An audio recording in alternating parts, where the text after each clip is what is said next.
तो उन्होंने कहा कि पार्टी के सभी सदस्यों का, कार्यकर्ताओं का उन्हें सपोर्ट प्राप्त है। खासकर शरद पवार के बारे में बार बार पूछे जाने पर उन्होंने कहा सभी मतलब सभी का। उन्होंने खास बात यह भी कही कि पिछले काफी सालों से, मतलब स्वतंत्रता के बाद से कोई ऐसा नेता नहीं हुआ है, काफी सालों से 1984 की बात वो कर रहे थे। उसके पहले तक उन्होंने नेहरू, इंदिरा और शास्त्री सबका नाम गिनाया, लेकिन 1984 के बाद में ये कह रहे थे कि खिचड़ी सरकारें ही दिखाई दी, उसकी वजह से देश का विकास नहीं हो पाया।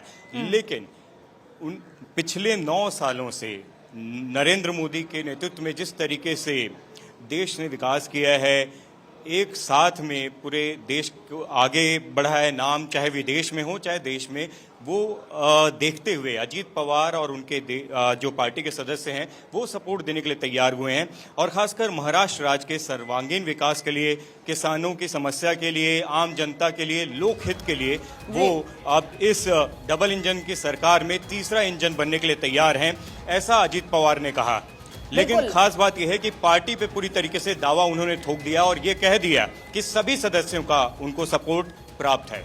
और आशीष, मैं आपसे ये भी जानना चाहूंगी, जहां अजीत पवार की प्रेस कॉन्फ्रेंस की हम बात करें, ये भी जानकारी मिल रही है कि शरद पवार भी जल्दी प्रेस कॉन्फ्रेंस करने वाले हैं। इस पर क्या कुछ जानकारी है? कहां प्रेस कॉन्फ्रेंस करेंगे, कौन कौन उनके साथ रहेंगे? क्योंकि देखिए, बड़ा आंकड़ा 40 से 43 विधायक नहीं संभाल पाए और शरद पवार को हमेशा किंग मेकर की भूमिका में देखा गया है, हमेशा उनकी सियासी रणनीतियों की तारीफ हुई है। अब क्या होगा?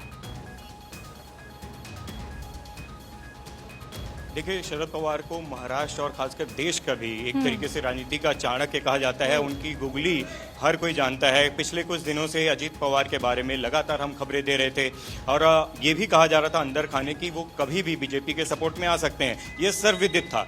लेकिन जिस तरीके से एनसीपी में उन्होंने पहले इस्तीफा दिया, उसके बाद फिर वो इस्तीफे का जो ड्रामा रचा गया, उसको देखकर ये लग रहा था कि शरद पवार ने एक ऐसा चाल चली है जिसकी बात से सभी चीज वो एक चाल से कई सारे शिकार कर लेंगे। लेकिन अब आज जब अजीत पवार ने इस तरीके से अप्रशासित जो उनको लगा होगा वो निर्णय लिया है, उसके बाद में ये देखना होगा, क्योंकि कुछ ही देर में जब प्रेस कॉन्फ्रेंस होगी तो उनसे सवाल तरह तरह के पूछे जाएंगे। उसके बाद ही पता चल पाएगा कि उनका इस निर्णय में कितना दखल है, क्योंकि अजीत पवार ये कह रहे हैं कि सभी का आशीर्वाद, सभी का सपोर्ट पार्टी के नेताओं का उनको प्राप्त है। बिल्कुल, अब देखना बहुत अहम होगा कि इस पर शरद पवार का क्या रिएक्शन होता है। आशीष, लौट रही हूँ आपके पास, लेकिन राहुल मैं आपके पास आना चाहूंगी, क्योंकि जिस तरीके से सियासी घटनाक्रम हमने देखा, खास तौर पर शरद पवार को लेकर, जिनको महाराष्ट्र की सियासत का चाणक्य भी कहा जाता है, एक बहुत बड़े झटके के तौर पर, और एक वक्त पर हमने तब भी देखा था कि किस तरीके से हालात वहां पर निर्मित हुए थे शिवसेना को लेकर भी और अब एनसीपी को लेकर भी।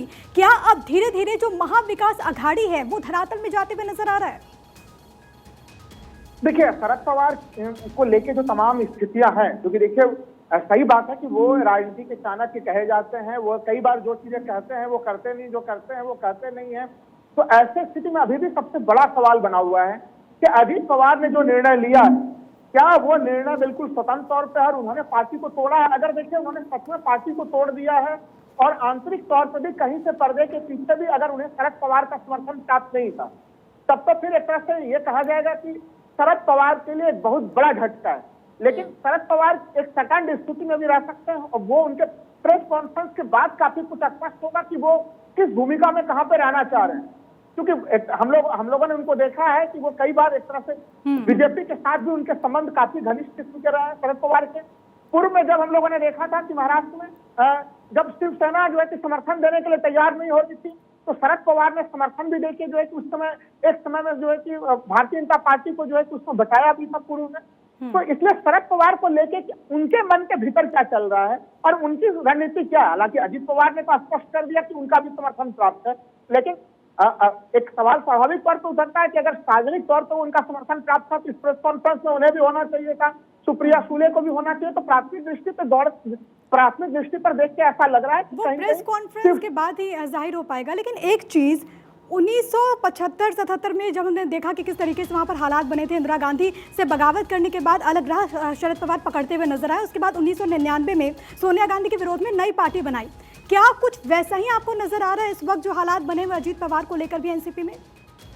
तो दिख तो रहा है कि देखिए कहीं कहीं मुझे ऐसा लग रहा है कि अजीत पवार की तैयारी एक लॉन्ग टर्म की तैयारी चल रही थी और जिसके बाद आज कहीं कहीं वो सीधे सीधे इतने भारी संख्या में विधायकों को लेके आप सोचिए कि पार्टी में प्रफुल्ल पटेल जैसे बड़े नेता हैं जिनको कि शरद पवार लगातार अहमियत देते रहे, उनको देखिए अजित पवार पे आरोप लगा सकते हैं कि उनको अहमियत नहीं मिल पा रही थी, लेकिन प्रफुल्ल पटेल को तो अहमियत मिल रही थी। लेकिन सोचिए कि उनको भी अपने खेमे में लेके आ गए हैं, और अगर 53 में से 40 विधायक भी अगर उनके साथ हैं तो भी मैं मानता हूं कि ये एक बहुत बड़ी चीज है। एनसीपी के भीतर एक काफी बड़ी फूट है। इसका असर देखिए, ये मामला जरूर महाराष्ट्र में हो रहा है, लेकिन इसका असर राष्ट्रव्यापी होगा और 2024 के चुनाव पे बिल्कुल जाहिर तौर पर महाविकास अघाड़ी पर इसका असर होगा। इसका असर उस विपक्षी एकजुटता के गुब्बारे पर होगा जो कभी भी फूट सकता है, और लीकेज तो लगातार हम देख रहे हैं कि उस गुब्बारे में हो ही रही है।